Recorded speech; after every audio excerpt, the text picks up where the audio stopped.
Hello and welcome to another video in the IELTS Learning Tips series. Firstly, apologies for not having posted in some time, but I was quite busy this summer with my teaching, and I'm very proud to let you know that 3 students with whom I worked in July and August have all got through the IELTS exam successfully and are now either at university or pursuing their career overseas. So I was very thrilled to hear that from all of them. And one of them actually achieved 7.5 in her writing. And it's writing that I want to talk to you about today. And I want to drill down into a single paragraph and how you can create that paragraph so that you're going to fulfill all the band descriptors and include everything that you need to have in that paragraph to achieve a 7 or a 7.5 or even an 8. So I want to look at how you can organize your information and plan your paragraph so that you make sure that everything is included.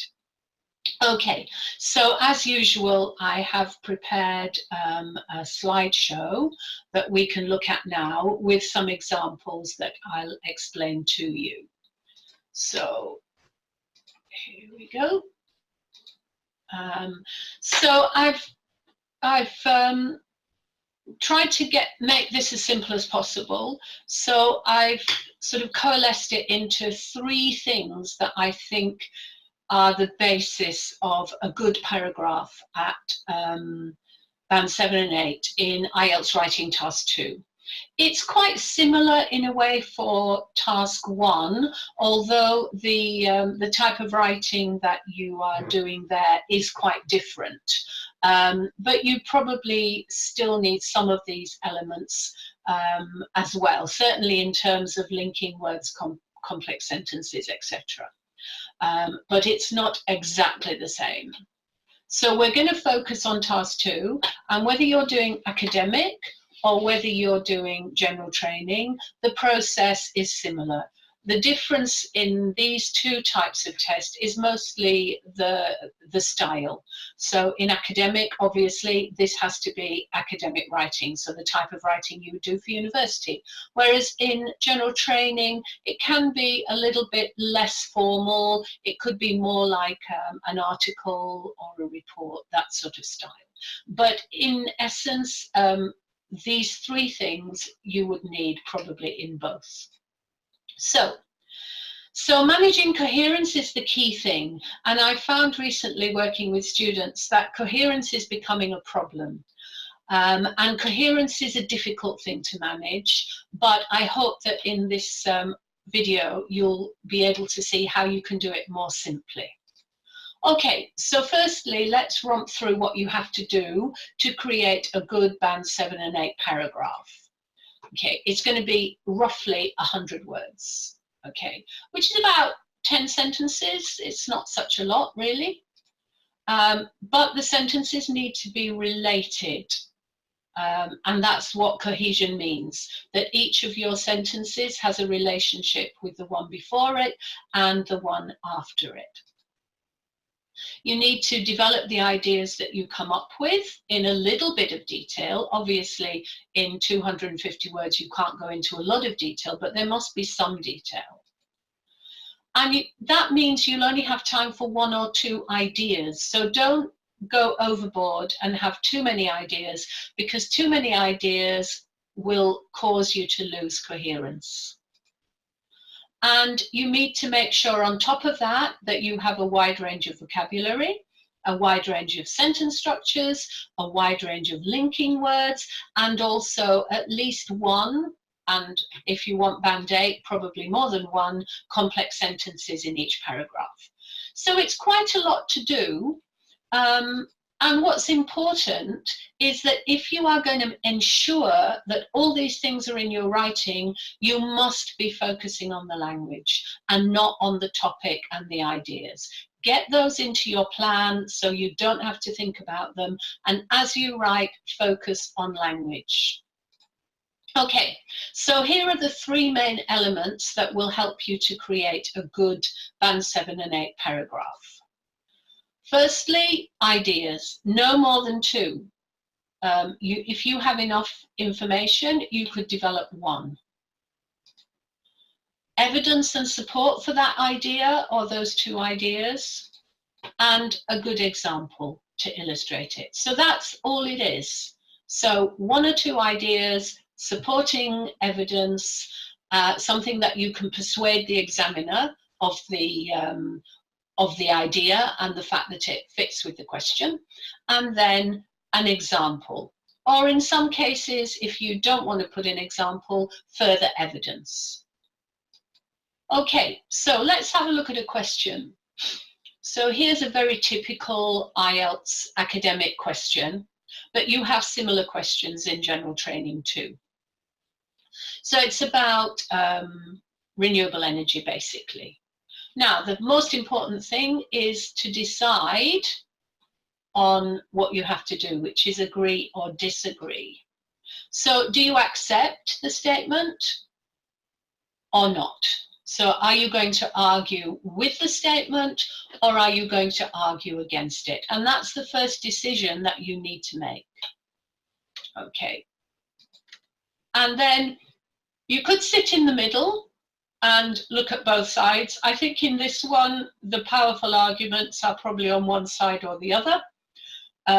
But personally, I think sitting in the middle is a lot more difficult because you're having to balance two ideas, juggle two ideas, give enough evidence for two ideas. So I think it's simpler just to pick one. Okay, so I'm going to agree with the statement that the government should be investing in renewable energy. And I've come up with two main ideas. So this is the first one, that there are alternatives which are already available, they are plentiful, and their viability has been proven. And my second idea is that the research that's ongoing currently into fossil fuels, such things as oil and coal, should be reduced a lot, drastically, so that we can keep our fuel secure for the future. Okay, so those are my two ideas. And I have to argue this over two paragraphs, so we're talking about 200 odd words. Therefore, I think I will put one of these ideas into each paragraph and explore each one separately. Okay, so that's my decision and I know what I'm going to do now. So the next thing I need to do is come up with some evidence. So looking at the natural alternatives or the renewable resources, I've come up with a few ideas. So first of all, some examples of these. Then the fact that they're cheap and they're good for the environment, that's important. Secondly, the fact that they're available to everybody, because everybody in the world has access to one of these types, whether it be sun, wind, wave, everybody, every country. And the fact that there is already an industry around these things which is growing and becoming more successful.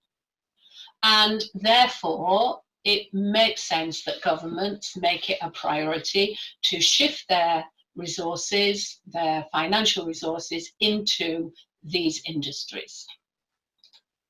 And my second idea, which was reducing the money spent on fossil fuels, I've come up with some ideas here. So it's quite well documented that the fossil fuels will run out. So there doesn't seem to be any point in continuing to invest here. We also know they cause a lot of damage, things like climate change, which are a result, and therefore it's imperative to change to cleaner and more sustainable sources. So we must, in that case, focus on renewables and look at future needs, and that refers back to the running out of the fossil fuels, and not only what we need at this moment now. So there are some ideas for the second point. And then the job you have is to organize these into sentences. I'm only going to look at one paragraph today, so we'll just take the first one, the natural alternatives. So I've taken these ideas. Oh, sorry, part 3, I've forgotten. I need an example. So I've come up with this example, which I found online, which is that Iceland produces almost 100% of its energy from renewable sources. I personally am not a fan of using an example in both paragraphs. I think it's a bit repetitive. So I would tend to use an example in one paragraph, and then in the other paragraph, I would give extra evidence. You can use an example in both paragraphs, but just be careful of being repetitive. The other thing you can do instead of an example is to do a summarizing sentence at the end, and that will still keep the cohesion and stay within the number of words that you need. So that's another technique you can use. Okay, so now I'm going to show you how to put those into sentences. So here's the first idea. Okay, so this is from our notes. They're already known, they're already being used. They should be further developed and improved. So this is a main idea. Then I'm going to provide some evidence. So an example of these and the fact that they're cheap because they're available everywhere. They're better for our environment, that's more evidence. They're good alternatives, that's more evidence. And you can get them everywhere, which is a little bit of a sub-idea. Now, when I say sub-idea, that allows me to use things like furthermore, in addition, moreover, and so it helps me to choose a good linking word. And I've got a bit more evidence about that because they're already being used in many different countries. And now I come to my example that I found about Iceland. And then finally, I want to restate the idea that governments really should shift their funding to renewable energy. Now, as this stands, we've just got a hodgepodge of sentences, but they are in a particular order. And all we need to do now is to add in some linking words, some conjunctions, and some other types of device so that we can join them all together, make them coherent, and make sure that there is a complex sentence in there. So this is how we do that. Okay, so I've highlighted the things I've added. So in the first place is what I've chosen to begin the paragraph. And it's good to have something strong to start it. I wouldn't start with something like however or thus, or have some strong statement that will introduce your first paragraph and your second one too. Okay, for that reason, they should be further developed. So I've joined those two sentences together with quite a strong conjunction here. And this sort of makes a kind of complex sentence as well. Now I'm going to stress that furthermore, renewable energy sources, such as, I forgot to highlight that because this is an example. It's not the example for the whole argument, but it's an example of this aspect. So such as should be highlighted there. Solar, wind and wave power.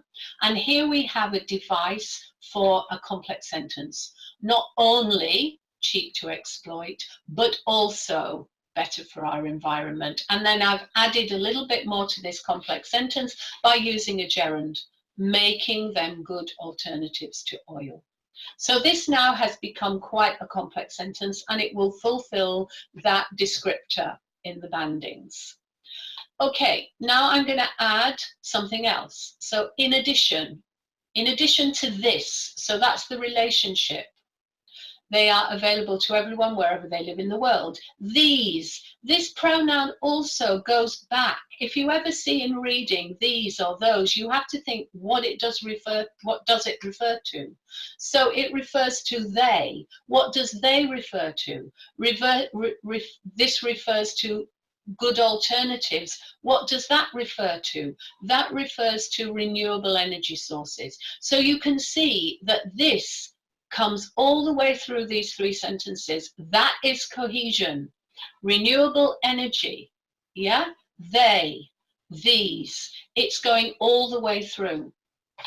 Okay, and then I've got an example, Iceland. And you don't have to put your for example before it. You can put it in the middle, you can put it at the end. And this is now a complex sentence and an example because of the way I've constructed it. And then I have a concluding sentence. It's therefore imperative that governments across the globe prioritise support. So therefore links everything I've said to this final sentence. So that's why, because of what I've said before, is the reason that government should do this. So the cohesion here is very strong, and that's what you need in your paragraph.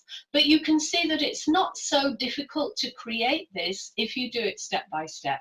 Now, I'm not suggesting that you write all the sentences and then add in the linkings like this in your exam. That would take too long. But while you are practicing, it's not a bad idea to try it like this. And then you'll get an idea of what kinds of linking words and devices for complex sentences you can use. And then by the time you get to your exam, they will be second nature. Okay, so that's an example. And I'll just stop sharing. What I suggest you do now is to try the second paragraph yourselves and see if you can create something similar for the second paragraph. And I have put the whole of this essay in my free resources on the website IELTSlearningtips.com, and there's a link below. So if you go there, you'll be able to look at the complete task that I've written using these two ideas that I've presented you today. So I hope that was helpful. I am back on track with my videos, so I think the next one I'm going to do will be on reading, but look out for it in any case. And if you have any questions or comments, then please just write them in the comments box below. Please feel free to share this video with any of your friends who are taking IELTS, and please sign up to my website IELTSlearningtips.com, and I also have a new Facebook group which you might want to join, which is called IELTS Band 7 and 8 Success Network, and I will be putting things there as well. So thank you for watching, and I'll see you on the next video. Bye.